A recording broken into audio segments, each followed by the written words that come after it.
back to the On House podcast. I'm the host, Joey Hauser, here joined by my brother Sam and, of course, our dad, the Big House. So, got the original three back together. Today is January 21st, 2025. So, this is our 7th episode, so we're getting into it. Yeah. Veterans. Yeah. Wild ride. Getting the veteran status, but got a nice little episode for you today. No guest, but I think we got some good stuff, kind of the basics. We'll do some recent updates, talk some sports. We got a lot of sports we can cover. I mean, it seems like there's new stuff going on. I mean, obviously college football playoff just ended, but we'll talk a bunch of stuff. There's some new leagues that are going on, all different types of stuff. We got some wise words again, fan questions, back to it. I don't think we've done that for a couple episodes, so got some good ones, and then got a couple extra questions I'd like to ask, and then we'll dive into top 3, everybody's favorite. Dad, why don't you kick us off here? Let us know what's going on right now in your world. Yeah, we rolled back. We were out by we had the fortune of seeing 3 basketball games in one weekend again. That was good. Reminded me of the good old days. We got to Boston, out to Boston about noon on Friday, and then immediately got to Sam's house, grabbed the car, drove up to Portland, Maine to pick up Joey after practice. Drove right back down to Boston, got to Sam's game just as a national anthem. Got a chance to give Porzingis pump-up talk on the way out. And then watched Sam's game, and right after the game, drove back to Portland, Maine. And then watched Joey's game on Saturday. Mary was able to make it over. It was a great game. Alex Park Skyhawks won in overtime. Yeah. Loved the overtime, and drove right back down to Boston and catch Sam's game on Saturday. And then we had some Saturday night time with Teddy and Emmy, and it was a great weekend. We had one little issue coming home. We got our plane, got connected through Chicago, got up to Appleton, and we weren't landing. Now, for anybody who knows the geography of that, it's not a very long flight, half hour. And we weren't landing, and the captain came on and said, just don't be alarmed by the emergency vehicles and fire engines on the runway. Our flaps aren't down, so we're just going to take a little longer to land. And there was some oohs and ahs on the plane. And then the captain said, don't worry, this happens all the time. Okay. And we landed with a bunch of fire trucks on the runway. Jeez. That was the end of the weekend. Then we drove home, so it was good. It was a good weekend. Pilots don't get enough credit. Bar updates? Well, yeah, the bar updates are over there, everybody. Oh, you can kind of see the glowing green over there? That's the new bottle holder. That's where the goodies are right there. Yeah, we just made some more countertop space, so I cook my pizzas up there and have some more spots for the smoked old fashions, and it'll be good when you guys get here. It'll be delicious. Fun. So get some carnivore snacks over there. Yeah. Introduced to my new favorite snack of all time. Yeah, I put that in my little notes here for this updates. It was carnivore snacks took over the weekend. They did. Yeah. Unbelievable. I have one last little update that Joey and Sam, I don't know if you guys ever got to this game, but it's the boys hockey Wausau West Squid game this Thursday. I've been to one of those. We talked about that in an earlier episode, but I don't remember if you guys said you were able to make it. The only person originally, I want to say like the Chicago Blackhawks. I think it's where it originates from, the squid. The Blackhawks maybe? Or the Detroit Red Wings, one of the two. Could be. They used to throw squids on the ice. The only Not really person sure why, but we missed Nikki Hauser this weekend. She was busy doing wrestling things. Yeah. So we'll get up by her soon. Yeah. Hopefully. That's my update. Yeah. All right. Well, let's see. You can go. My update here. Speaking on the weekend again, went up to Maine. Old stomping grounds for me, but was able to watch Joey, which was cool. And it was Teddy's first time seeing Joey play in person, which was pretty sweet. And gave Joey a nice big smile after the game, which was great. So that was awesome. Always good to be back there, kind of where everything started for me. So it was a kind of a 2-for-1 special there that night. And then Teddy's eating real food now. We got purees starting, bananas, apples, blueberries. Not a huge fan of sweet potato yet, but we'll get him there. Oh yeah. So it's been fun. He loves the company in town, and Joey were able to help out with him, which is always nice to have some extra hands around, kind of hand them off, as you know, Dad. Yeah. And then currently on a road trip in LA here, we just were in San Fran playing the Warriors, won. Won that game by a lot. Now we're in LA for a couple of games, and then we head to Dallas to finish off that trip. And some fun news. We finalized the details of, I guess, closing on our house that we're about to start building in Wisconsin officially. So that's exciting. And now we're just waiting for permits to get approved and get that under the way here pretty soon. So a lot of exciting stuff going on. That's big. That's big. That's huge. Have you picked out like colors and cabinet and knobs and things like that? We got a meeting for that in about a week. So it's going to suggest that you whatever Emmy likes. Don't talk at that point. Yeah, I was already informed just to kind of say yes. Don't have to say yes. Just, yep. That's exciting. That'll be fun for everybody. Yeah. Well, for me, just got back to Atlanta. We were on a little road trip. We went to Cleveland first, played the Cleveland Charge. It was freezing there. I mean, just frigid cold with the wind up there. And then we ended our road trip in Maine, playing the Maine Celtics, which I'd never been, but I would argue it might be the best G League atmosphere I've played in so far. Yeah, it's up there. Yeah, and speaking of our games, we had an overtime game against Cleveland, which we've talked about this before, the overtime rules in G League, the first 7 points, Elam ending. So it makes it a little more intense. And then we go up to Maine, first game, overtime again. Yeah. Second time, and then played them back-to-back, overtime again. So it was a crazy filled weekend. Yeah. And then, Sam came up with Emmy and Teddy. And then I went down there, watched you guys, and then you guys go to overtime against the Hawks. Yeah. So it just was a wild 4 games there that I watched, all overtime games. But a lot of free basketball this week. Extra basketball. Yeah, but love making it down to Boston for a game. I think it's the best sports town in the U.S. Now that I've been there, more than a handful of times. I mean, I've been to some other big sporting events, but the fans in Boston are really into it. And every time I've gone, I think it's packed. So, yeah, that's kind of just my little hot take there. But last night, pretty crazy. National championship was literally going on in my backyard here. I'm watching the halftime show. I mean, the Travis Scott performance was brutal. But he's up on the roof of Mercedes-Benz, so I was peeking out to see if I could see him up there.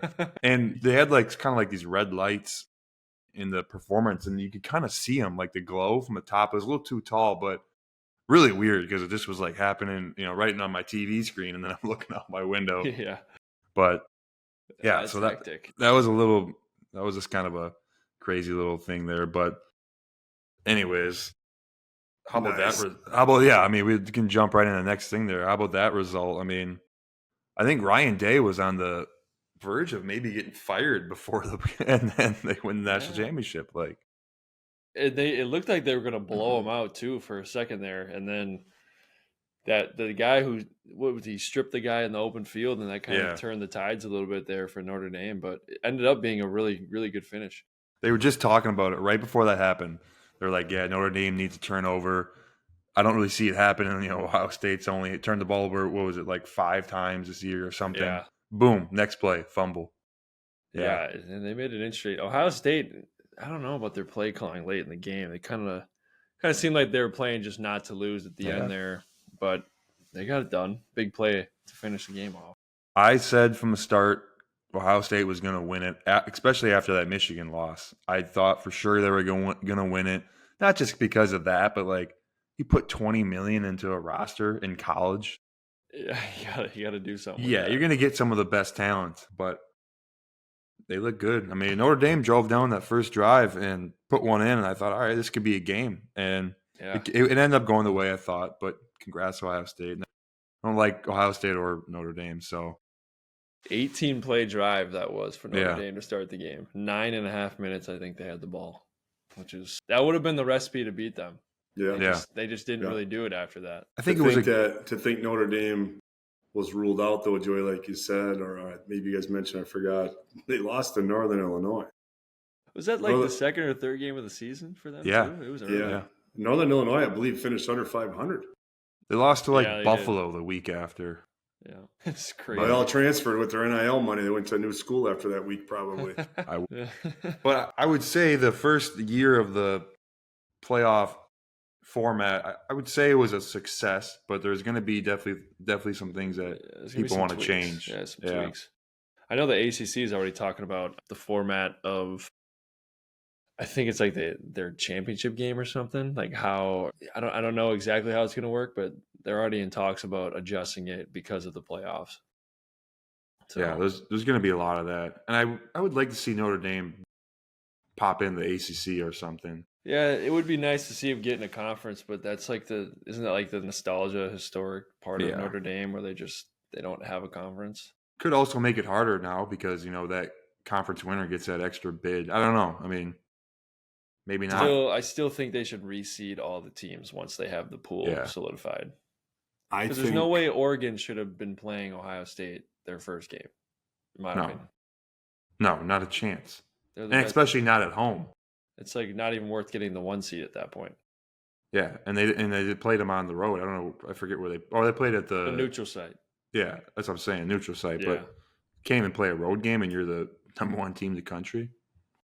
Yeah, but I think though Notre Dame they've been independent forever for monetary reasons because they were the only ones that had TV contracts back in the day.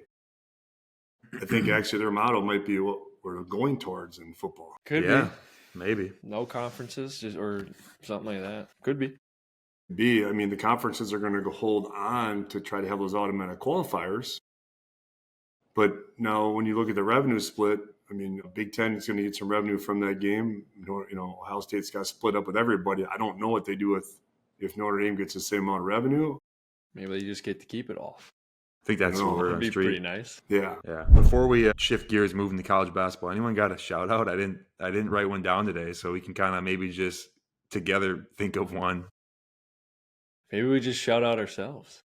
Shout Well, out the I'm On the gonna House podcast, maybe? I don't know. I'm going to shout out this coach, and probably only the people on this podcast will know who this is, but our boys cross country. Oh, Mom might know who it is too. Obviously, she will. But it's a big deal, and it's an incredible honor. Our cross country coach, Kevin Hopp, who is co-coaches with Don Binky, was named the National Boys Cross Country Coach of the Year by the NFHS in the United States.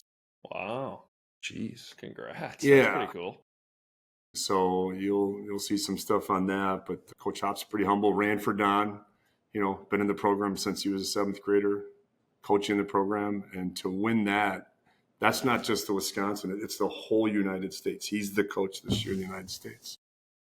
That's pretty impressive. Coming That's out of fast. Stevens Point, Wisconsin, that's pretty cool. That's a good shout out. All right. What about some college basketball here? Want me to start with MSU? Let me get to UMD real quick, just because last time they were a little Debbie Downer, but now they're on a 5-game win streak.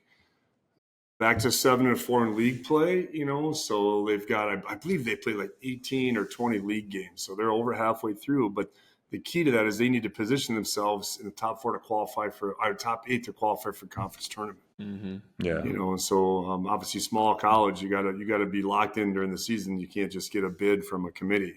So All right. Mm-hmm. Yeah, UVA, it's looking tough for them right now. They're 8-10 overall and 1-6 in the conference, and I think they're playing right now actually. So I guess I hope things turn around in the second half of ACC season here, but it's tough. They don't have many playmakers on their team. The guys that can go get their own, I think that hurts them. We'll see. You never know what could happen in the second half of the year here. So fingers crossed. These are the dog days from my time playing college basketball. January was always tough. It was a grind. But then you start to get closer to February and that buzz starts to hit and you kind of, you see some teams twice around, kind of what the standings are and what you need to do and kind of start peaking. But, forget all that because Michigan State is having an unbelievable run right now. I think they've won like 11 straight.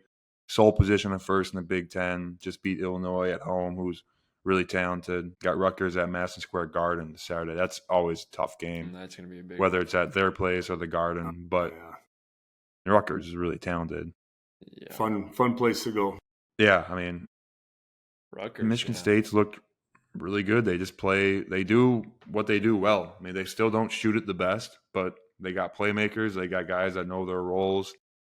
Guys coming off the bench that didn't, have a great start to the year, starting to finally kind of gain some momentum and know their spots. So this could be a year where, I mean, right now they're flirting with like a 1 or 2 seed, so they put themselves in good position come the end of the year, and never know what can happen. So they got real spread scoring. I looked at their last box score. They got everybody kind of is able, like you said, get to their spots and kind of contribute. Yeah, I think the biggest thing for them, especially like in my time there, we never could get to the free throw line. That's something that they're doing this year, getting to the free throw line, getting fouled, and it makes up for not being able to shoot very well. Absolutely. So I would say they look pretty connected when I watch them. They look connected. Yeah, that's how it was when I was there this summer. You can kind of tell this group could be, they're going to be connected. I don't know how talented they are, but they're looking really good. So we'll see what happens. Much like college, I think NBA, it's a little bit of the dog days as well. It's like, can we just kind of survive until All-Star break? But there's been a lot of stuff going on, a lot of, murmurs about potential trades, this and that, standings. Everybody's on the Celtics right now because you guys have gone through a little bit of a, you've been like, what, 9-8 in your last 17 and people are freaking out. But I love what Mazzulla says after games. It's awesome. Yeah, he's a great interviewer. Yeah, he's awesome. Yeah, we're finding our stride. It's like we've only had a full healthy roster for like 6 games total this year. Yeah, or 7, and I don't think people understand kind of like the adjustment period it takes just to get used to playing with each other again. Especially coming off a championship, people just assume it's going to be seamless transition into the next season. But when you got everyone fully healthy, it's definitely an adjustment when you haven't played together fully in a while. So. But we'll figure it out. We obviously had just a huge win with everybody healthy. Maybe things are turning. But I mean, we're still like 16, 17, whatever it is, games above 500. Yeah. We're still in a great spot. Yeah, I forget who I told, but you guys, are going on a little road trip here. And I said, maybe it's the best thing for them to get on the road a little bit. Not that being at home is a distraction or anything, but just, get on the road. Everybody's kind of down your throat about this and that and how they're playing, and then boom, you come out and beat the Warriors by 40. So yeah, but I like it. Could be a turning point. All-Star weekend, they've got a new format, right? This year they got 4 teams. I got no clue. I haven't even looked into it. I want to say they're sure that's not like just the Rising Stars format like it has been. Let's look it up. I did not look it up. I wasn't paying attention. I think the All-Star weekend's all I know is Charles Barkley's not going. That's all I know. Let's look it up quick. He stated that pretty clearly that he's not going to that city. Okay, yeah, San Fran. Yeah, I think they're doing a format where there's going to be 3 teams, and then the Rising Stars team is going to play one of those teams, something like that. Boy, yeah, it's a mini tournament. Wait, with like the All-Star, like the NBA guys? Yeah, they're going to do it's a mini tournament. So 2 teams will play.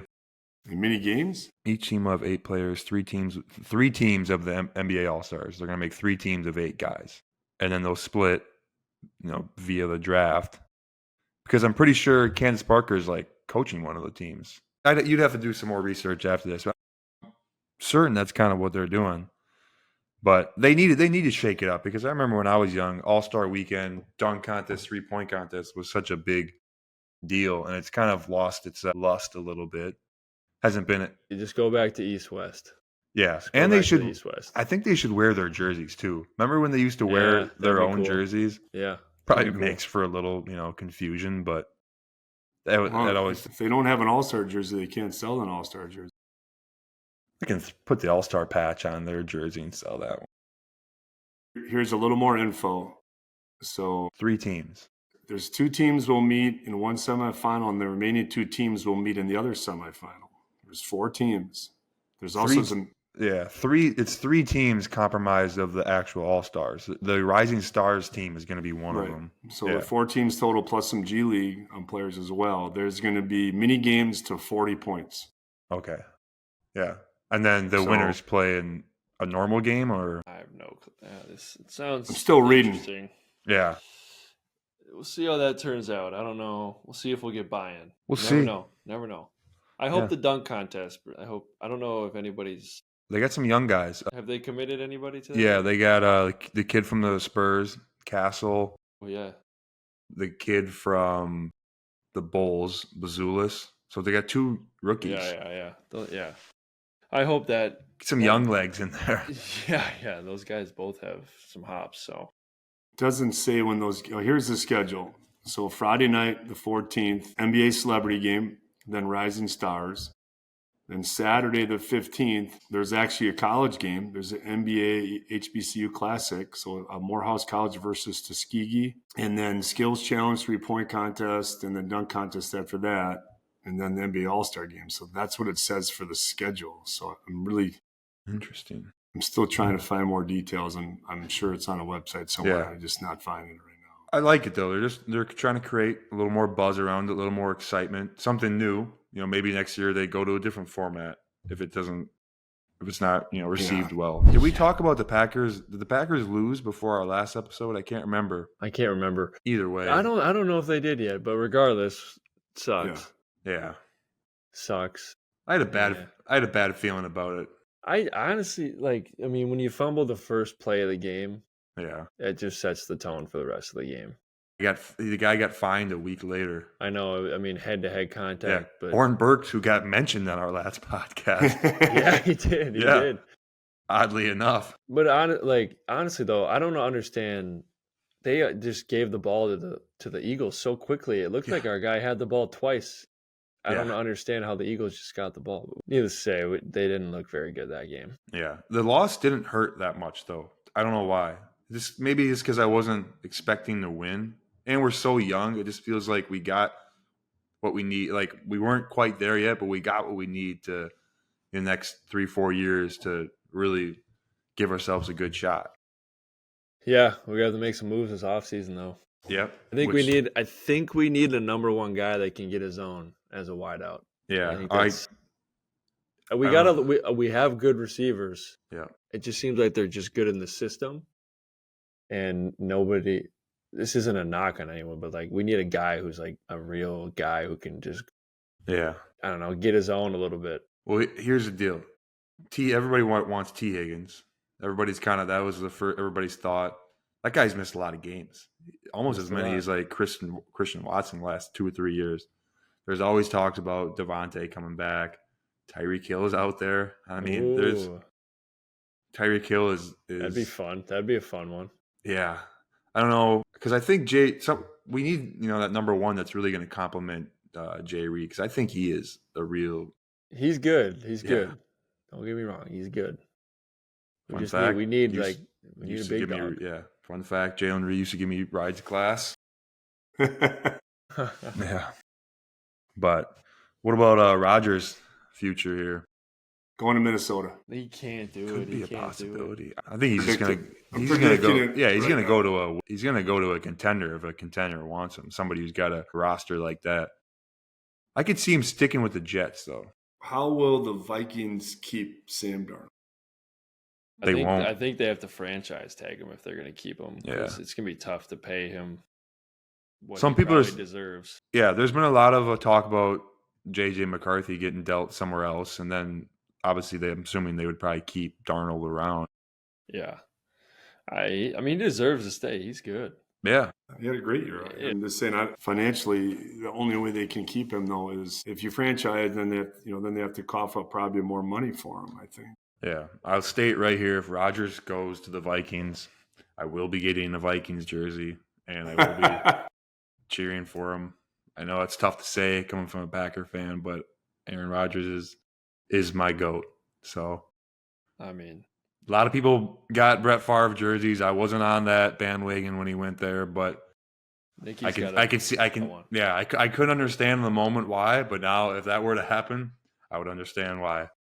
I think we got a purple, a green and white one, and a green and gold Favre here, don't we? We got them all. We got them all. I think he's got them all. We'll see. I think you think we'll there's Jair out maybe on a trade. Yeah. Well, they were saying because he's not a free agent, right? No. We'd have to trade him. Yeah, but they might, restructure or something because he hasn't played a lot of games either the last couple of years. There's guys like Stokes that are free agents. I don't see them bringing him back, like AJ Dillon. I'm not sure. Sounds like Myles Garrett might be on the market. Josh Myers. don't forget about Josh Myers. He's a key piece of our I offensive like line. Josh Myers. He's got a great financial advisor. He does. Yeah. So What Miles about, Garrett and Max Crosby, I heard, are maybe on the market to trade for. that would be All right, I'm not saying our big D-line move. is bad, but if you got a chance to get one of those guys. Yeah. We haven't had a prominent figure like that in a long time. Rashawn Gary's kind of on He's that borderline, good, but yeah. yeah. Once upon a time, the Packers brought Reggie White to town, and then there was another guy they brought that nobody maybe remembers as much. Was Sean Jones was on the other side. Mm-hmm. Thought you were going to say Julius Peppers. No, he was there. I think he was already there, maybe, or it came later. But you had Reggie, 6'5", whatever, coming downhill, and Sean Jones was about 6'7", just two big dudes, big anchors. Yeah. Yeah, we need someone opposite of Rashawn that can give the same pressure on the quarterback. See what happens, but What feel about bad Christian for Watson, though? Are you concerned about him for the start of the season next year? Well, it was ACL, right? Yeah, I think it was yeah, everything. I don't know if he'll be back for the start then. I mean, for his sake, I hope he takes his time, to be honest, considering his injury history. Yeah. No Adrian Peterson, 4-month recovery from an ACL. See it happening. I'm not sure. Sure. All Lions fans know exactly how it feels to be a Packer fan. Yep. Same exact situation. Be really good 2 years in a row and have nothing to show for it. We've been there, done that plenty of times. So feel bad for them, maybe. Commanders, man, they just get rolling. You get rolling. You get hot at the right time. Shout out our guy Tyler Biotish, man. Yep. Yeah. One more win. Central Wisconsin. Yep. Grew up about 20 minutes from Joey and I. So Merce Falcons. I will say this. I think I said this once before, though. The first game of your tournament run is the hardest, and the Lions had the bye. I mean, the Commanders had some feel and some rhythm coming in. I mean, that bye week is beneficial, but it's also hurtful. I mean, rest versus rust. That's the debate every year. Yeah. I think they're going to have to pull something out, magically to beat the Eagles. I think the Eagles are just a wagon. Jaden Daniels is good, man. Yeah. I think they'll have to play a pretty, not a perfect game, but right up there. So, yeah. Bills Ravens, I think that might have decided the MVP. I think you give it to Josh Allen. It's not a postseason award, though. Yeah, I know, but people get persuaded. For the public opinion, he probably wins now. Yeah. Maybe. I would agree. Who do we got in that game? Bills Chiefs. That's going to be a Bills. I'm going Bills. That's at Arrowhead. The refs can only do so much.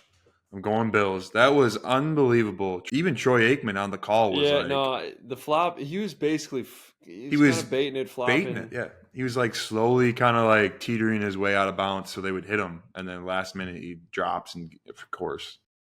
So that, yeah. I've been kind of quietly liking the Bills Mafia, but I'm gonna take Kansas City with the hope that the Bills win. Yeah. All right. Yeah. I don't think. Hey, I want to see the Bills win, so I'm going to root for the Bills. Yeah, I think the whole country, besides the city of Kansas City, will be cheering for the Bills. And Taylor Swift fans. And now Caitlin Clark fans. Yeah, she was at the game. Yeah. Yeah, we'll see. That should be a good one again, though. Should be a good one. Yeah. I'm going Bills, but. So Bills, Eagles in your Super Bowl? Who you got then? Yeah, I'm going to go Bills, Eagles, and then I will. That's a tough one. I'm going Bills. If Bills win, I think they're winning it all.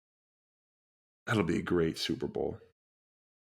I'm going to go Bills because unless, if the Eagles can control the game early, they'll win because they can run, but I'll take Bills if it happens. Yeah. The Eagles' offensive line is massive. Yeah. You got a Super Bowl pick, Dad? I am. This is what I would love. I'd love to see Jane Daniels and Mahomes, right? That'd be two up and down, games. But I mean, I'm a Bills guy. All right, I'm changing my pick. I'm going Bills. Sam, why don't you give us a rundown here on the new golf league they got, simulator, right? Yeah, so it's like 80% simulator, and then they got like 20% where you're actually live. So it's the TGL. It's created by Tiger and Rory, and they renovated this whole facility or built their own facility in Palm Beach, Florida. It's indoors, and it's 6 teams of 3 guys from 6 different cities, but they all play in Palm Beach, Florida for every event. It's once a week, 2 teams play. All the players are mic'd up. I've watched the first couple. It's actually pretty interesting because so these guys get like intros, like a starting 5. You get to kind of see their personalities and like the human side of them, which you don't really get to see when they're playing tournaments because everything's so serious. Like Tiger the other day walked out to the Eye of the Tiger, which was pretty cool. But so basically they tee off. So there's 2 tee boxes essentially, or hitting boxes, and each of them have a fairway grass, rough grass, and it's actually real grass that they hit off of, and then a little sand area, and it's actual sand. So you tee off from the farther one, which is like 35 yards away from this giant screen, and you hit like long irons and wood shots from there. And then if you get to I think it's like 180 yards in, you go to the front box, which is about 15 yards from the screen. Yeah. And you hit from there. And then once you get to, I think they call it the green zone, which is 50 yards and in, so the tee boxes are facing the screen. If you turn around the other side, the other half of the place is where the chipping short game area is. So once you get to the green zone, wherever your ball lands, either if it's on the green or off, this beam of light will shine down exactly where your ball is on the screen. And you place your ball there, and then you play it out from there. And all the holes are manufactured on this little it's virtual. And then this green they have is like the size of 4 basketball courts, or the short game green area. And it's not real grass, but it's this turf that they manufacture to make it really feel like you're hitting off of grass and putting on a green. And then the whole thing rotates. So based on what the hole looks like on the screen, they can rotate it. There's plates underneath the green, so you can change the slopes, the breaks. It's all adaptability. And so it's pretty cool. Like, and there's actual sand pits. So like you're hitting on the real sand shots, and it's pretty cool. And there's 2 sessions during each event, and it's a 15-hole thing. So the first 9 holes are 3 versus 3 alternate shot, and then the last 6 holes are singles. So each player on the team goes twice against another guy straight up. And there's going to be playoffs. There's going to be a championship. It's a point system type of thing. So it's cool. It's cool. Like it's fun to watch. Like it's entertaining. The guys kind of loosen up, and everybody probably thinks golfers are weird because all they see him is playing at the Masters, and nobody gets to really see who they are. So like this last event, I think it's kind of a danger zone. Like if you scald one, like, you're definitely hitting people in the crowd.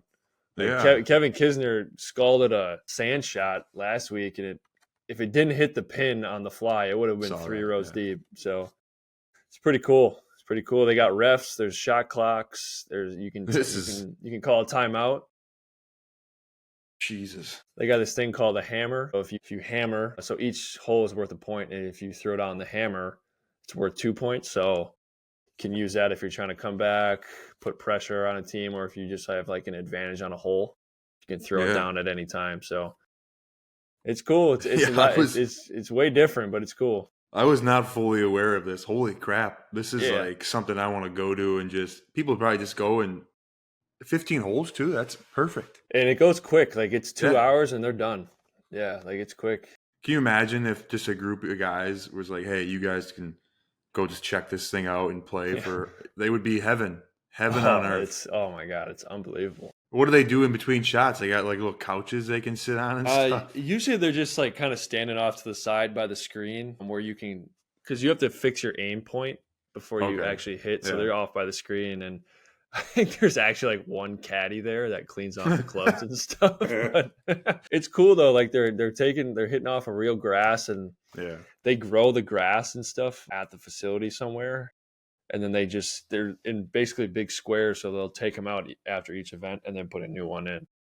So it's fresh. Well, it's pretty cool.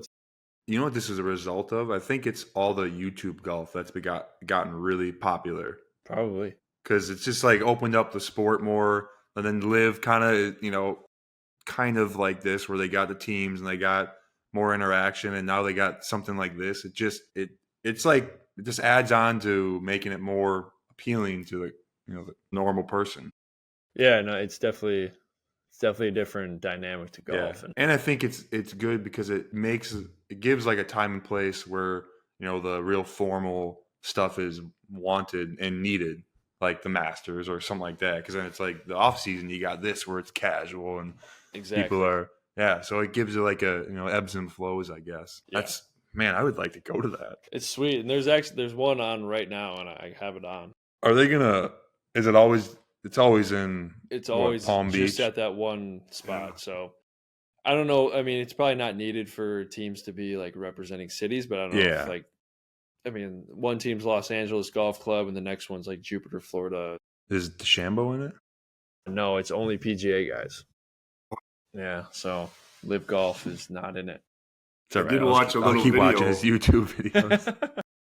The video I was watching today on Sam, that sand they have is from Augusta. Yeah. Wow. Yeah. So did you see that question I had? Like, do they have a wind factor in there at all? Or is it the simulator tells you the wind factor, right? Yeah. So I think the wind is the only thing. You just have to kind of look on the screen or whatever it is. I think wind is the only factor. Yeah. I don't think they do rain or anything like that. But I felt like cool. That screen was a lot further away, so it's more of a true. Yeah, like when you're hitting your driver shot. I mean, usually when you're playing real golf, like you can tell if you're gonna slice or hook, like within the first 30, 40 yards, and that's what they get on the screen is like they hit it and they're gonna know if it's gonna do what they want it to do. So, I'm sure they got the top notch, probably the best simulators in the world there. Oh yeah, there's no lag in between when the ball hits the screen. Wow. It's sweet. Similar to that here, I guess we can kind of talk about the new unrivaled league, 3-on-3 women's league basketball. Anna Stewart, and I forgot the other lady that started it. Collier. Natasha Collier? I think so, yeah. Is it Natasha or Naficia or whatever? The gal from the Lynx. Yeah. There's 6 teams. It just started like less than a week ago. 3 7-minute periods, and that fourth period, Elam ending style, the winning team add on 11 points to their score. That's the score you're chasing. So if it's 70-68, winning score is 81 for both teams. The court, it's a full court 3-on-3, but the measurements are way different.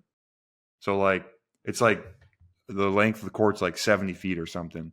I noticed that. So it's almost like the 3-point lines touch the half court circle, right? It's like pretty small. Yeah, because it's a full court, but it's they're playing 3-on-3. Yeah. It's just a hair narrow too. They just narrowed it a little bit, and it's 72. Yeah, you said, Joey? 72 or something like that. Shot clock is 18 seconds.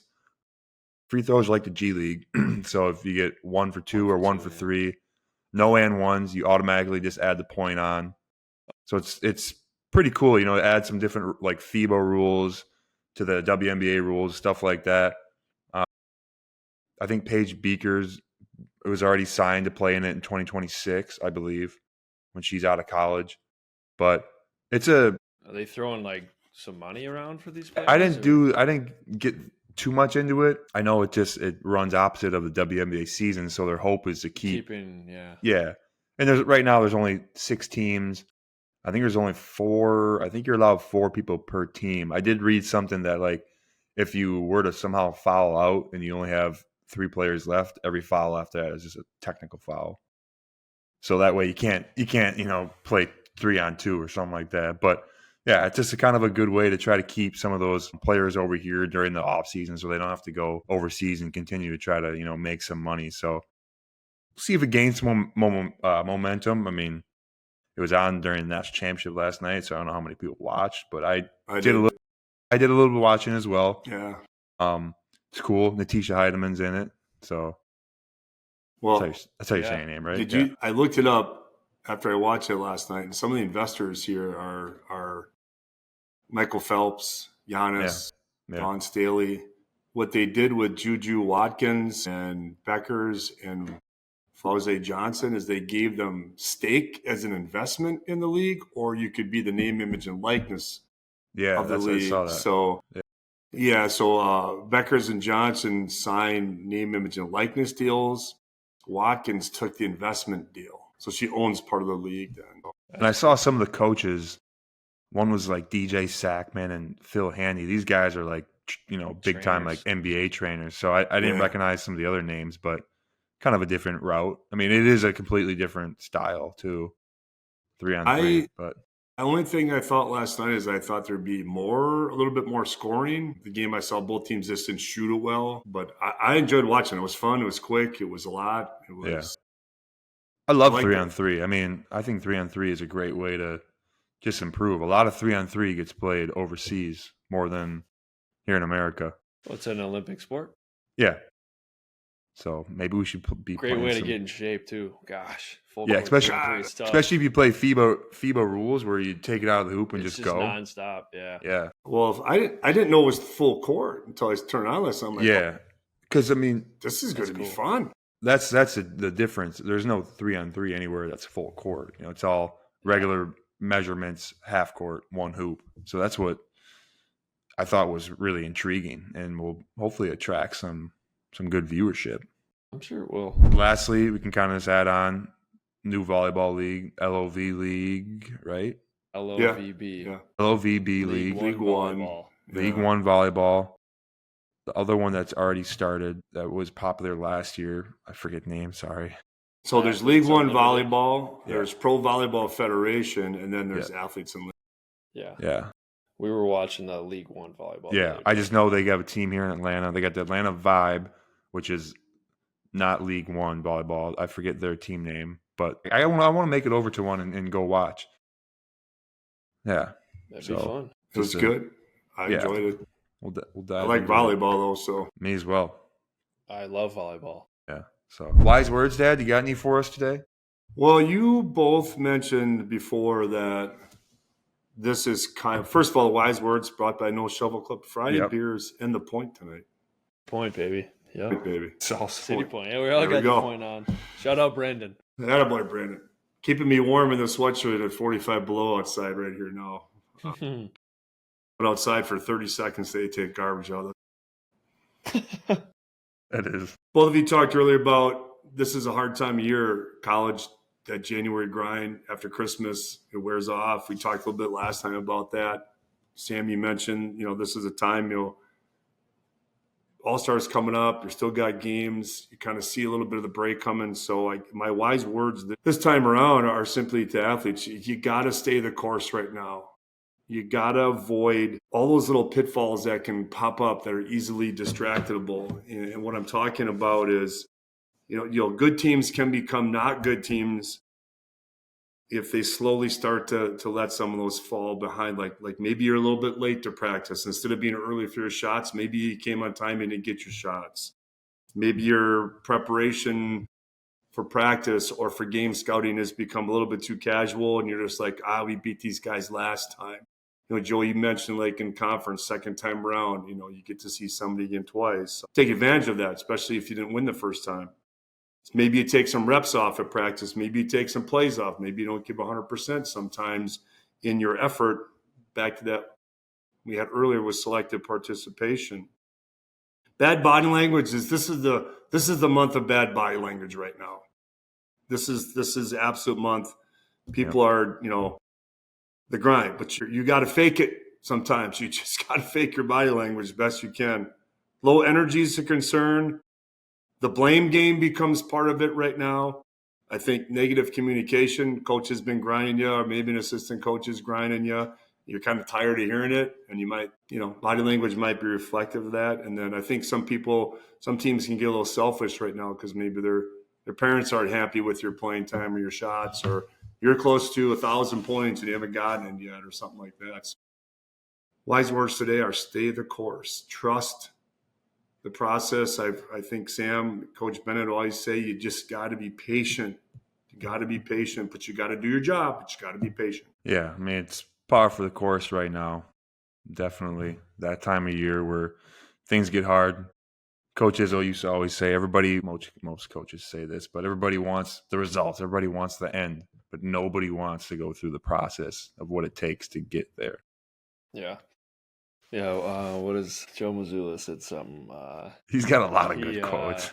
something about like like it's human nature to kind of have these type of emotions, at this time of the year, frustrated or you're just tired, you're beat up. And Joe Mazzulla he'll just say like, just don't be human. No, But just it's don't be human. There's a lot of truth to that statement. Don't give actually. in to human nature. Yeah. Just don't be human.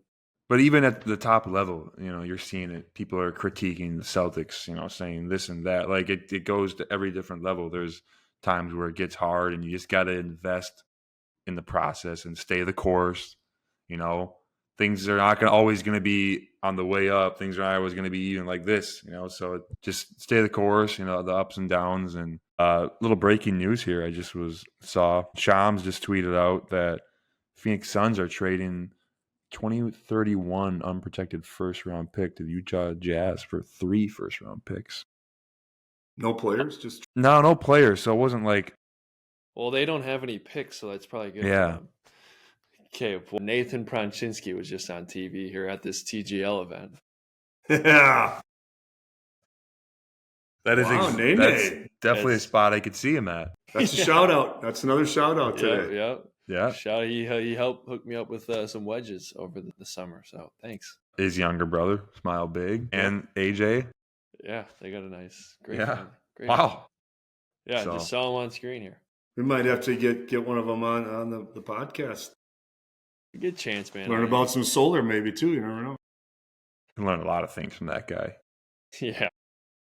All right. Should we move to fan questions? We got a couple of them here. Yeah, let's move on. We've done it in a while. We got a popular fan because he's had a question. Joe Miller. Yeah, Joe Miller. Have we decided who Joe Miller is? Nope. I hope it's Joe Miller that was in my class. Absolutely. Joe Miller 2222252.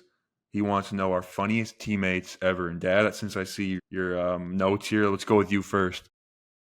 Well, funny is some things in the locker room got to stay in the locker room still, even though they're old. But I never actually played on the same court with this guy, but then I lived with this guy. And Bernie Linder, he might not have been the funniest teammate, but it was definitely something was going to happen if you were with Bernie. And I can't even repeat the stuff right now, but there's some things that statute limitations have run out on a few of these things. So, but I don't want to. I mean, are we supposed to give examples of here or no? I just funniest teammates, but yeah, I feel like you should back it up. Yeah. Well, let's go. I mean, Jeff Ginninger, man, great dude. Always working an angle. I mean, great negotiator, great salesman. But our funniest guy was actually Paul Sorby, our manager. I got to hang out with him, and actually, I think I rode in his dad's state trooper car because dad was a state trooper, and we would just go to his house, and his dad be like, "Yeah, car's running," and I got to leave it there, right? I mean, I can't give too much. It's not a great story, pretty duddy story tonight, but I just named him, so I'm gonna let you guys take the credit on this one here. I got a couple for you. All right. I would say my funniest teammate ever. It's got to be Marcus Bingham Jr. I think I can tell this story. One time, Marcus, so we get back to our apartments. We all live in the same complex. And it's a year during COVID, so there's no cars in the big parking complex. And there's this big light pole down. And everybody's wondering, like, how did this light pole just fall over? We come to find out Marcus accidentally ran into it. Now, it was snowy outside. So I go up to Marcus. I was like, Marcus, how did you run in this light pole? Like, there's no cars around. Like, were you doing donuts out in the parking lot? Whatnot? And he goes, no, my dad was FaceTiming me and he told me something funny. I was laughing too hard and I lost control of the car. It's just like, oh man, anyways, a really funny story. I don't want to give away too much. But Marcus for sure. That's good. If you put like everybody used to always say, if you put Marcus, and you know how like Snoop Dogg used to like commentate some of those like UFC fights or whatever.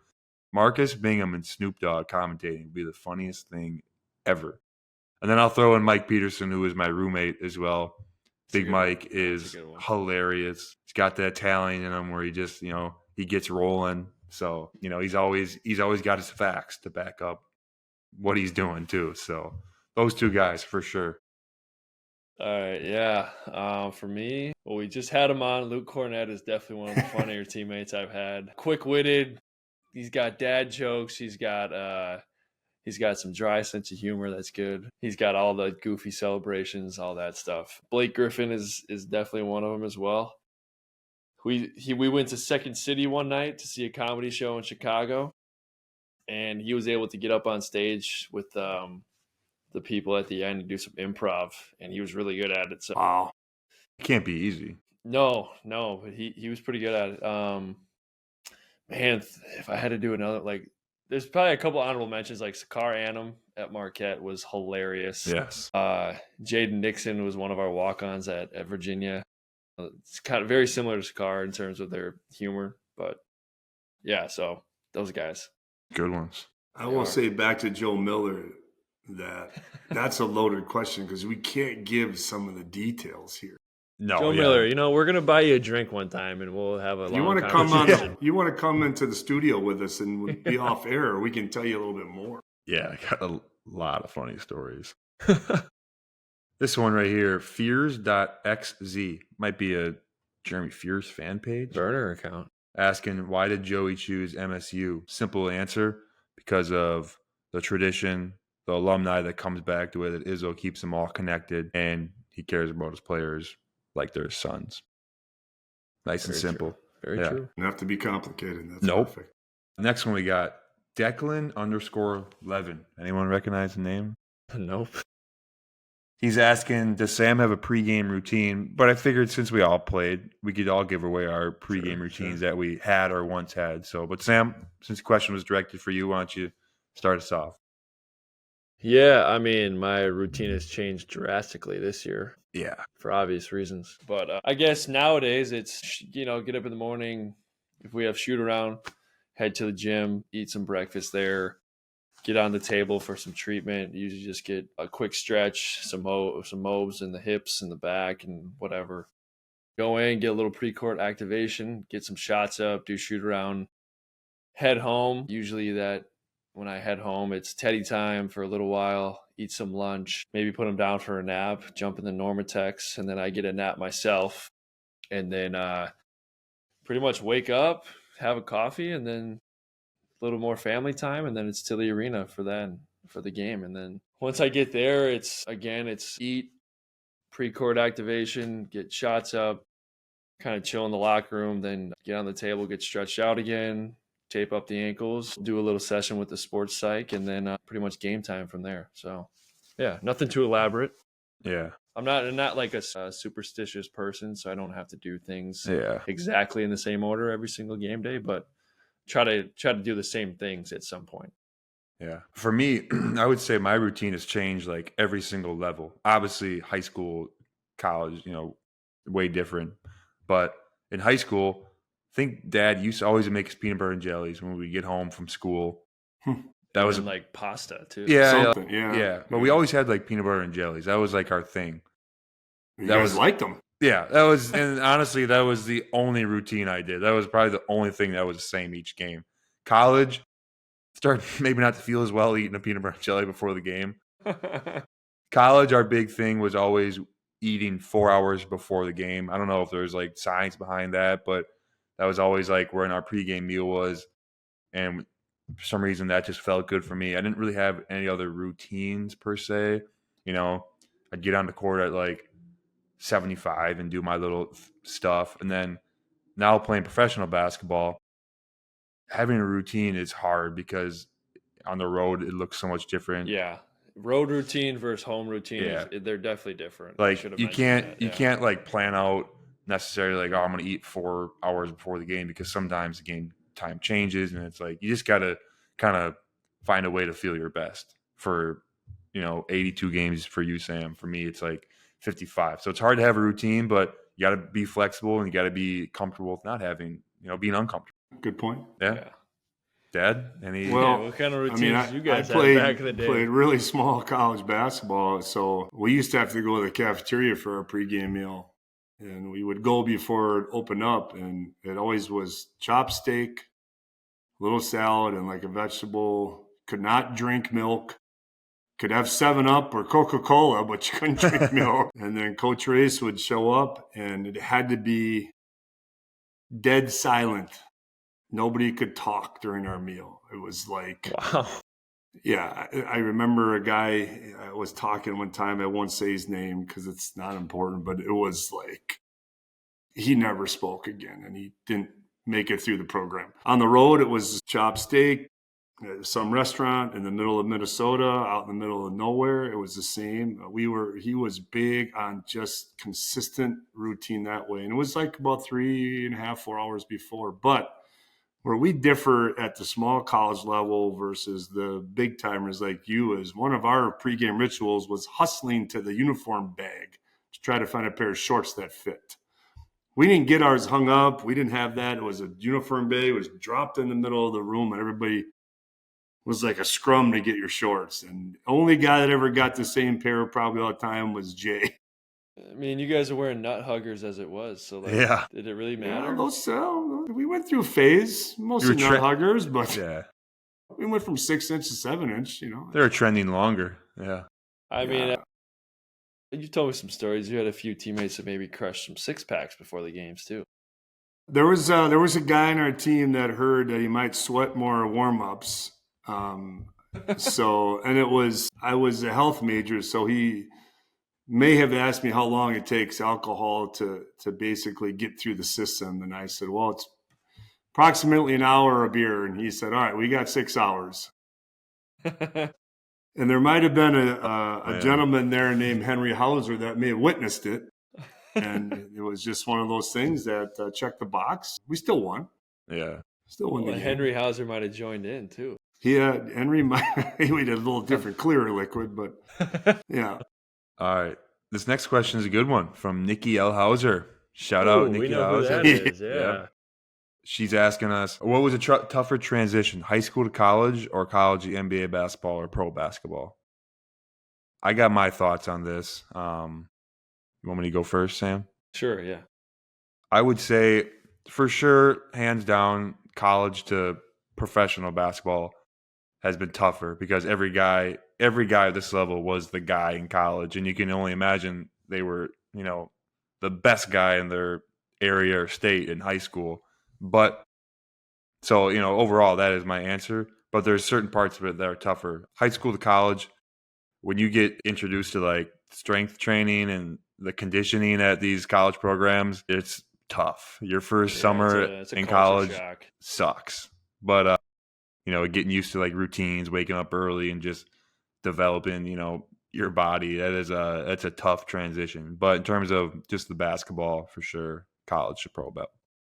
Yeah, I agree with in terms of basketball and definitely college to NBA. But I think the high school to college thing, the hardest jump was like it's your first time living without your parents at their house. So you really have to become independent. And in college, that's not always easy because you have, like you said, these early morning lifts, these early morning workouts, and then you're drinking on the weekends. Yeah. And then Tough to balance it, man. It's like, I don't know why you guys wait till the weekend. And then you don't really know, you don't really know how to take care of your body the way you should be doing it yet. So whatever. I mean, I think just like living on your own for the first time and trying to figure things out that way is probably a hard thing off the court. Because I learned right away the importance of getting sleep in college, and how important it was. You can get a bad night of sleep in high school, and by the time 4 or 5 o'clock rolls around, you're feeling all right, but you're not going through a hour lift, going to classes here. I mean, you are going to classes, but it's a different beast. It's hard to stay awake in those classes when you're lifting at 6 a.m. for an hour and then doing an hour and a half on-court workout, and you're done by 8, but then you got 3 or 4 classes that day, and it's tough to stay awake in those classes. Sure. Dad, this next one's for you. From S. Bolly 1. Scott Boley. If this is the Scott Boley, he was on my coaching staff at West of Pier, played at West of Pier. Well, he referred to you as the big house. So the great dude. The number one Scotch sales fertilizer rep in the country, probably. I used to live in Ohio. You guys are a little – Joe, you were just born, but when we lived in Green Bay, he used to just drop off fertilizer. We had the greenest grass in the neighborhood. I might need his connection. Yeah, he's coming up. Absolutely. He ran our golf outings. An incredible dude. Played some city league with him. He's a shit talker, can make some shots. He was good at that. Well, he wants to know what your craziest road trip that you and Yeah. Mom ever took to watch kids. It's going to be tough to narrow down to There's one. definitely a few. I think, there's a few, but, Nikki started this whole process when she went to Southern Connecticut. So our first time kind of going East Coast, flying out there, figuring that out, landing at LaGuardia, and then I'm like, oh, it's only a 60-mile drive. Well, 60-mile drive on I-5, that was like a 4-hour adventure. Yeah. Oof. Just kind of figuring out where she was. We were the first tournament we went to see her, though we weren't at Southern. I believe we were at American International College. I believe, and it was like a tournament, and we had a rental car, and we had. I couldn't get the gas cap off. Like, I didn't know how to open it. It was one of those lever ones. I couldn't find it. And then it dawned on me that Grandpa had that same Subaru. I don't know why they had a Subaru, but I called him, and he's like, "Oh, it's there." And kind of like Joey and I, when we tried to start Glue's car, couldn't find the right button. So, but trips to the East Coast for Nikki were always tricky because we just never knew what the weather was going to be like flying. Yeah. But I think the longest one, though, Joey, is the one I think you got some notes on. So we drove to Minnesota. Sam, you're playing the Timberwolves. I think I have this right. Yeah. And then you were playing the second round? It would have been the first round, USC, right?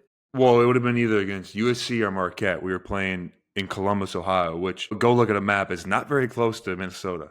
Yeah, so we drove over to Minneapolis 3.5. Sam, you played, saw you. We got on the road out of there probably at like 11.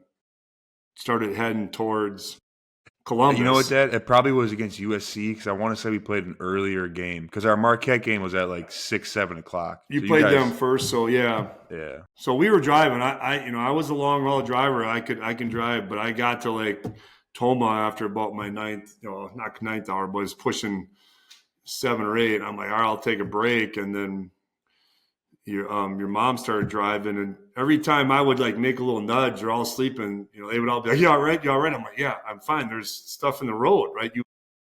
There's deer in the road at that time of year, so I was just swerving and missing stuff. And then so your mom gets in and starts driving. I start nodding off. All of a sudden, it's boom, boom, and I'm like, and then it was another boom, boom. I'm like, what's going on? Your grandpa Firmnick woke up and he's like, "What the hell?" And she's like, "I think it just ran over a deer or a car park." I'm like, "Well, what happened to the swervy part, right?" And so then I took back over. We got Southside Chicago. We got there in the morning, then slept and went to your game. So, how many Celsius were consumed during that? Well, I started drinking. We should be a Celsius sponsor right now. I think the greatest road trip ever, though, is when Mike Peterson drove to Stevens Point, Wisconsin, and he said, "How in the F did you do that in one day all the time?" Yeah. And he drove to Milwaukee actually to meet us for Sam's. Yeah, he only did like.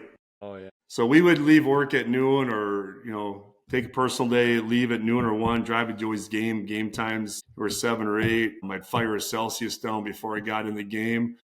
And then we would watch the game, and then we would go up, and Joey would take us in the back. We'd grab all the snacks. Garrett would maybe make us coffee, and then we would just drive back, roll in at 5, 6 in the morning, fire a Celsius, and go to work. Crazy. Yeah. Crazy. And people don't know, you got to go around Chicago every time. And doing that, the first leg of the trip, nightmare. Obviously going back, still 6.5 hours probably. So yeah, our fastest trip over, I don't remember what game it was. It might have been, I made it like 6 hours and 9 minutes. Yeah. And I posted a world record that day. Now my last year, we had a couple of like random Tuesday night, like 8 o'clock, 9 o'clock starts. Brutal. We pulled some strings though, and we might have got you guys a faster ride over there and back. Yeah. Yeah. Yeah. We'll leave it at that. That was a cool experience for them. Yeah. Yeah. For sure. So yeah, all the road trips are great. So Boley, I know I was on a bus with you, probably to Marinette or Seymour, Wisconsin, and those trips were great with you as well. Yeah. Last fan question we got from Chuckstagram. I'm not sure who Chuckstagram is. Shout out to our guy. Can we shoot a water balloon to his house? Charlie Oakley. Charlie Oakley. No, Charlie Oakley? Yeah. Oh, I was thinking it was Chuck Dock. Not our neighbor Chuck. Okay, yeah. He wants to know our 2025 Masters pick. Bryson DeChambeau, no doubt about it. Brooks Koepka. He's gonna get it done this year. It's hard. I mean, it's hard not to say Scotty Scheffler though. Man, I'm going Brooksy though. Brooksy. I don't have a pick. I don't watch it enough to know who's going to win it. I only watch it because I like watching it. It's going to be some random guy's number one before. All right. I got a couple of my own questions, if you guys don't mind. A couple that I thought of. I want to know what your best performance that you can remember that you've ever had. Each can be any level, high school, college, or professional. Best game. Boy. Oh, man. Well, we never won a lot of games in high school, so even if it was a good performance, we probably got beat. I think for me, man, high school, I mean, I was a sophomore, but I had that triple-double against Oshkosh North in the playoffs. Was that at Spash? At Spash. Yeah. That was it was a big game because we got crushed by them the year before in the playoffs, and then I remember it was just a packed house. Yeah, I didn't even know I had it even close to a triple-double, but it's hard to get a triple-double in high school, so I must have had like every single pass a guy made a shot type of thing. Yeah. But Did you have that was big a good dunk? one. Did you have the big dunk game you had? Yeah. There was also one AAU game where I can't remember. I had a lot of points, but I don't know if I consider that my best game ever. I'll just go with the triple-double game in high school. That was a good one. I would say gonna have to take the high school route as well. State championship we won my junior year. I think I had 30, like it was either 33 or 35, and I had 25 or 22 rebounds. 22 rebounds and like 35 points or something like that. So, and it was a state championship game. We won by a lot. So it just was like, yeah. That was a fun one. It was a dreamy stat line. What we got? Yeah, 15 and I mean, I never played a lot. We didn't win a lot of games in high school, so there wasn't a lot of great memories there. I would say, we were really good in college, small college, but we were really good. I had to drive. Grandpa Hauser had to come drive me home because Grandpa Emmerich had passed. So I got to miss practice. I'm like, oh, this is perfect. It's like, February, our legs are dead. So I missed practice. I came back and I like had an unconscious weekend. I don't know. It must have just been, just because all that stuff with him. But yeah, that was probably my best weekend ever. You remember the stat line? It's a long time ago, but. Isn't there a newspaper clipping of that in our basement? Might have your stat line on there. Is that the one where you're dunking? That's probably the weekend because Scotty Emmerich, that's right, Joey. I'm glad you remember that. He was reporting it. He reported it because obviously it was his grandpa as well. So he did the reporting. He started working at Channel 19 on the Cross. Yeah, it was that weekend. Yeah, I'm surprised. Well, it's in our basement. I remember walking by it. Yeah, it's just one of those nostalgic pieces you want to keep. Yeah. So, but yeah, it was a good weekend. Obviously, never played professionally. So I would say though, other than that on a personal level, just like playing in the national tournament was always just like, I think that was always like big deal. Well, my other two questions we already kind of answered. I was going to ask you guys if you think there's going to be a big blockbuster trade. It's going to go down before the trade deadline. Well, I guess we didn't answer that one. We just kind of mentioned it. I think the Bucks might make a move for somebody. The Warriors are going to make a move for sure. But I don't know. I don't think they're going to add like a big piece. I think the Bucks might add like a Bradley Beal or Jimmy Butler if we can work out. Mm-hmm. I got Pelicans and Bulls and like a very weird one for some reason, the Pistons. Because I think somebody's going to come in and take somebody off the Pistons. I don't know. The Pistons are good right now. Yeah. They are. But you never know. You never know what could happen. I mean, some of these teams are maybe already in kind of tankish modes, so they might start to like really put guys on the market. You don't have to really comment on this if you don't want. No, I'm not going to. I'm just that's kind of how it goes. Not a question for Sam today. Yeah, and then the last one we already covered all this. I was going to ask, what do you think the Packers need to do? We talked about that. Jordan Love is our guy to answer that question. I did put that. I did write that down because I saw a numbers comparison. His second year starting versus Brett Favre's second year starting, and Jordan Love's numbers are wildly better. Let's be fair. Brett Favre never had great numbers, other than the fact that he played like 500 games in a row. What do you mean? He led the whole NFL history in touchdowns at one point, And interceptions still. and yards, and interceptions. His best year was maybe when he was 40. That's impressive. And it was his best year by far. He No, won an MVP with like 27 He touchdowns. He had Snubbed. three straight MVP years. He That snubbed- hasn't been done since. Hasn't been done since. Snubbed Barry Three straight- Sanders. Barry Sanders got snubbed that week. No. They know he won co-MVP. They did. They sure did. That's what I'm Yeah. saying. How could you have a co-MVP when a guy throws for like 24 touchdowns? Anyways, let's go. Is that your Favre gave up the crazy sack? Yeah, probably. Yeah, That how guy. about that? I have one more question, Joey. And this kind of came up at the game on Saturday night. Is like, what do you think Lucky the Leprechaun makes for a salary? That's a great question. I'm sure I could find out the answer. I think for sure around 150K because that guy is on the go. He's talented. He can dance. He can dunk. He can backflip. He's at every what do you call it? Like He's at every community event. Community every event, Celtics- and he's every obviously- Celtics event that's put on. He's there. obviously got a very good communication skills. I mean, he's on the mic. He's does a lot, and 150K might be lowballing. Well, I just happen to have a couple salaries up on the other screen here, and it says right now Lucky the Leprechaun salary is not available. Rocky the Mountain Lion is the highest paid mascot in the NBA. Take a shot at what he makes. 220. Is that? That's Denver. Nuggets. Yeah. Rocky Right. the Mountain Lion, the highest paid mascot in the NBA. 220,000. Is it one guy? Which is a trick question.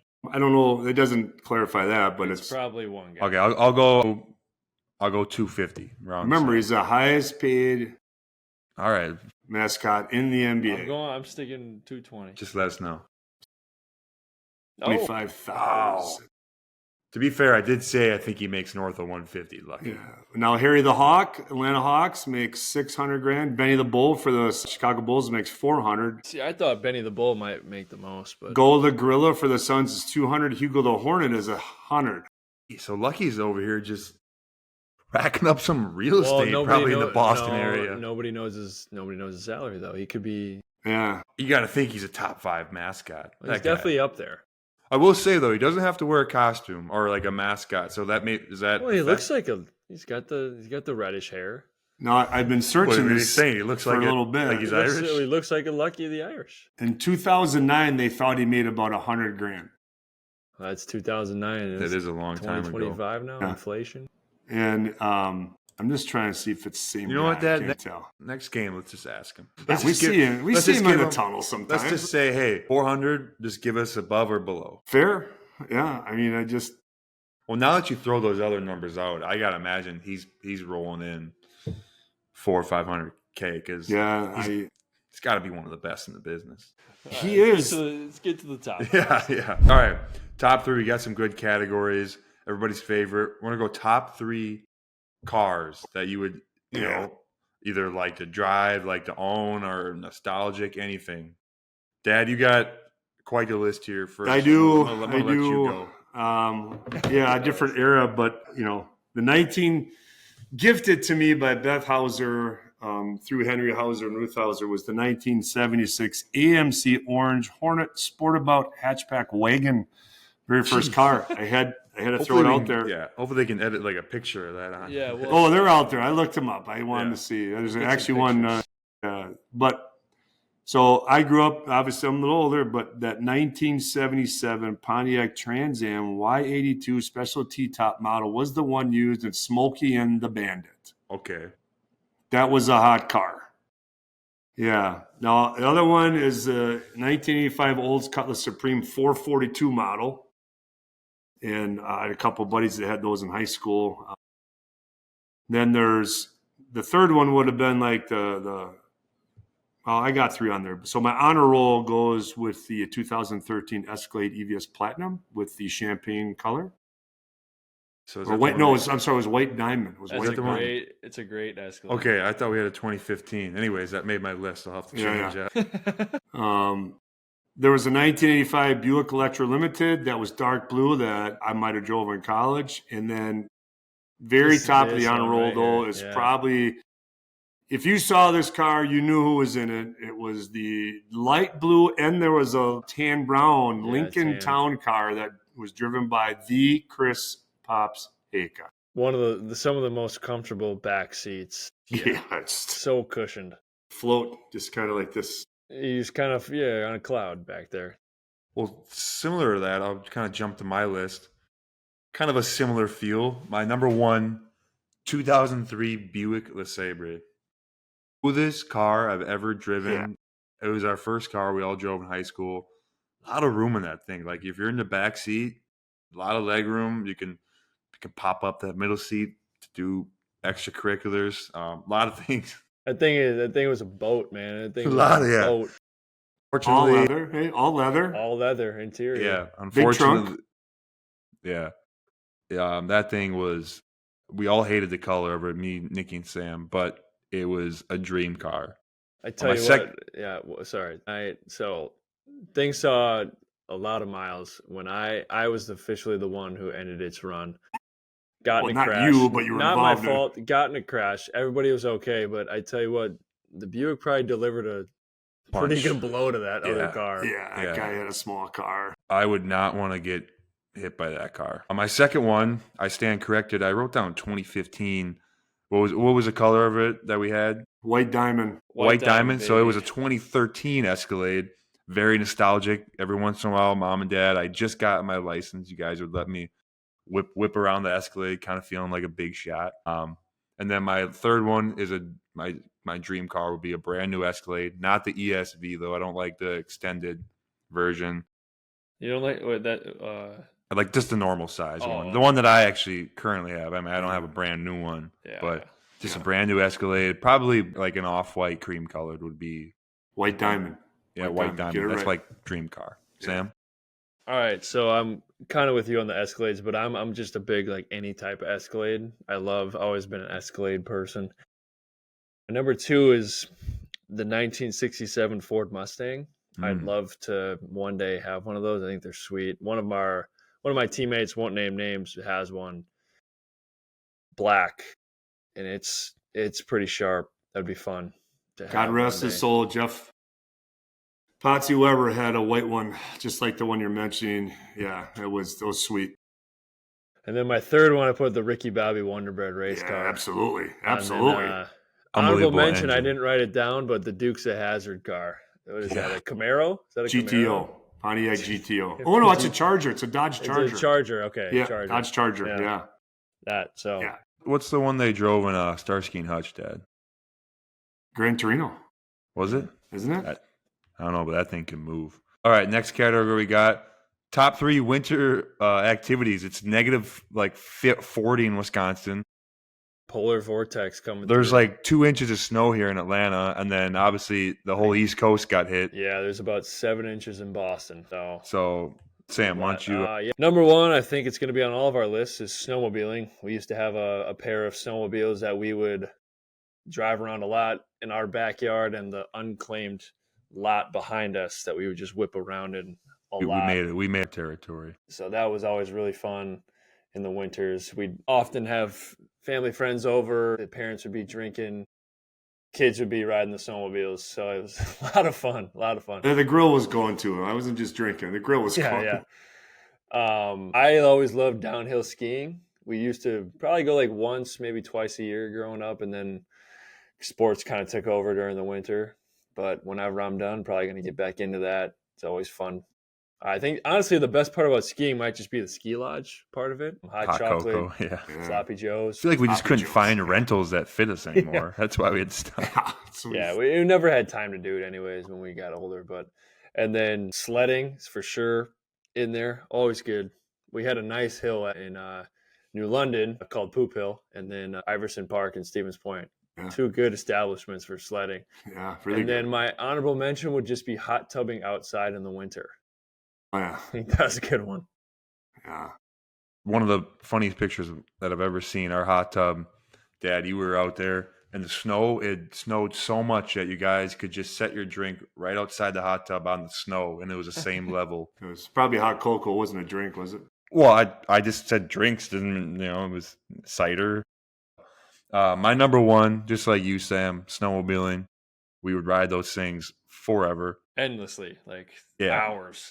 And then we would even play catch on. We'd try to see if we could we run a would. route. We basically would just throw like vert routes, Yeah. and then just speed Duncan up. used to chase you guys. Yeah, I might have got clipped once or twice. Yeah. Yeah. So my second one, tackle football.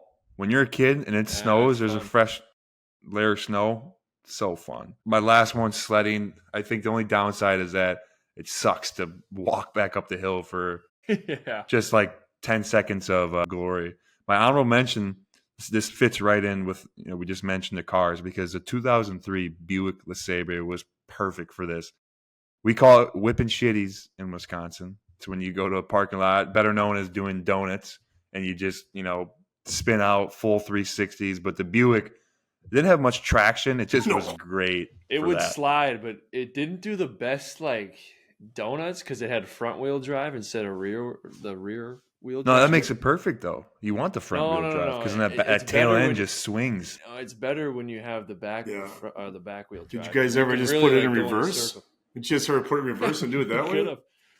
I used to do. I vividly remember after one practice, Aaron Nickel, former teammate of ours in high school. Big country. It's after practice. We just had a snowfall, and we have a big parking lot at our high school. And everybody on our team, we got in a big circle with our cars, and we just went in circles for hours just doing donuts. It was fun. These are the type of stuff you do in the Midwest.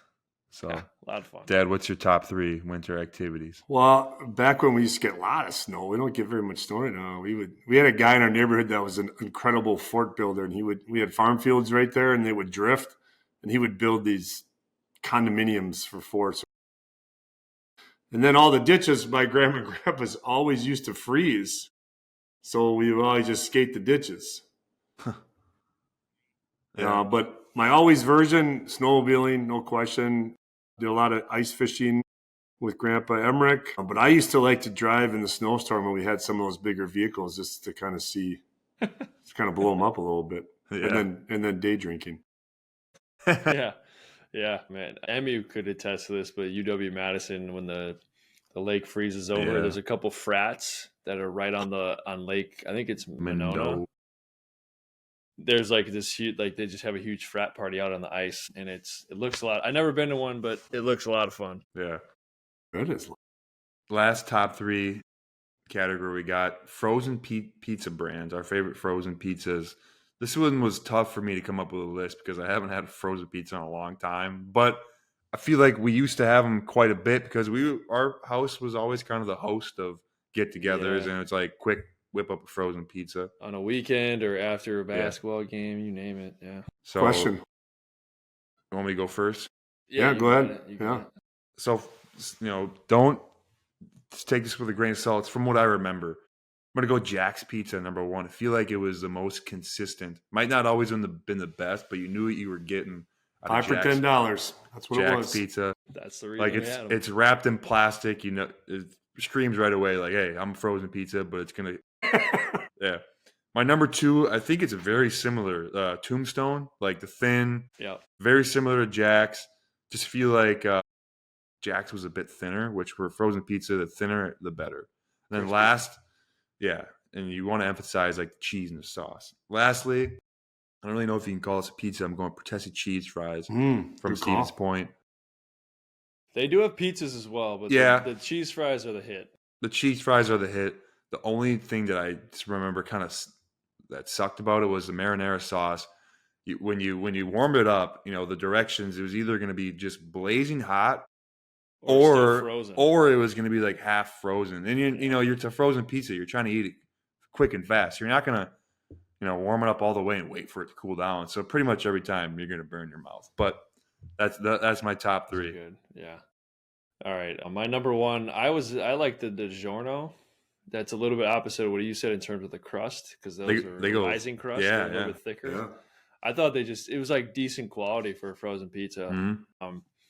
My number 2 was lots of matzo, phenomenal. Tons of cheese. Yeah, I'd say they had a lot of cheese. I didn't know what the Quick Trip brand was. Was it Cheese Mountain? What is that? Well, it's they Or changed is a it little lots of bit. mods? There's Yeah. I think it's Cheese Mountain, but then they've got a new one called Pothole Pizza. They got their frozen Okay. version. You'll You see got it that on your list, yeah. pops up on So- my list. Cooked and then frozen. Yeah, so I didn't write that down because I didn't really know what the brand was. And then 3, I put Jack's, but strictly because of the amount that we've consumed over the years of Jack's. Yeah, I just feel like you open a freezer and you're kind of expecting to see Jack's Pizza. Like, yeah. Yeah, we had a tons of it. But lots of matzo was really good. Yeah. Really good. The Yeah. best is as a kid, like we used to have that little spinner thing. Oh, yeah. You didn't have to Yeah, it read cooks the the pizza. oven instructions. You just Put could it on there. Put it on that thing. So And then you take it off whenever you want. I'll be doing that in a little bit right over here. I got lots of matzo, but it's tied with Village Pub. Village Pub frozen pizza. Because there's a Village Pub bar in Winnick County where we used to live. It's different. Now, the Pothole Pizza is the frozen version. It's different than the Cheese Mountain. They're not the same, but they've kind of taken – it's a really similar pizza to lots of matzo, but they have more sauce on it. I'm an extra sauce guy. Always looking for extra sauce. Always a sauce Yeah. guy. I do like the Portesi frozen pizza, but in my honorable mentions, if you can count these as frozen pizzas, we got frozen pizzas once in a while when Sam was making pizzas at Two Lakes. Oh, yeah. Those are phenomenal. And Materos, we've bought those. So, yeah. but I've also used to give Grandma and Grandpa because they like the Polito's pizza kits. Yeah. Oh, yeah. Yeah. Papa So- John's always said they never had the frozen pizzas, but they would make it fresh and then it's Yeah. like room temp essentially, and then you just pop it in the oven. Those are always good. And they're huge. Yeah, and the Quick Trip breakfast pizza was No. that. Papa Murphy's, not Papa John's. Sorry. Papa Murphy's, I think. Yeah, Murphy's, Papa they make it Murphy's, fresh. Yeah. Papa Those John's are- is the big chain, right? We had a lot Yeah, of Quick Trip yeah. breakfast pizza. That was always a solid choice. Yeah, I should have put that on my list. Yeah. Maybe I should tap back into the frozen pizza game. But all right, this is the last question. This is not a top 3. What is your favorite type of French fry? A lot of different options. You could even go like a specific restaurant if you wanted to, not just a certain cut. Oof, specific restaurant. I'm trying to think. I think Well- I'm between the McDonald's fries and the curly fries from Arby's. I'll just say a waffle. I love waffle fries just because they're the easiest to get ketchup, That's like a good amount of ketchup. They're not- But I don't know who really does waffle. I wouldn't have a specific restaurant. I mean, that has them the best. Family room at the Boston Celtics has waffle fries. That's right. And they were way too crunchy though last time. Like I like them crispy, but these things were well. Well, I'm going to go on a little bit of a loop here. I'm going to go with the Knowlton Distillery restaurant. And I believe they make a beer batter or truffle fry, but it matches with their homemade smoked ketchup. I think you know what? I'm gonna double back. Any type of truffle fries usually. I mean, you mentioned homemade smoked ketchup. Pretty sure any fry is going to taste good. Wow. You got to marry your French fry with some ketchup, though. I mean, if we're talking fast food French fries, well, then it's a different conversation. Underrated tartar sauce with. Oh, your for with sure your on fries, yeah. Yes, But very I'm underrated. particular to my tartar sauce, though. Yeah. So King of tartar sauce. yeah, All right. So- Well, that's a good one. that wraps up the episode. Wow, There we you got go. Episode 7. episode 7. We covered a lot Yeah. there, but Good run. glad you guys are tuning in, and we'll see. Maybe got a special guest coming next time. We'll see what we're feeling. For sure. So.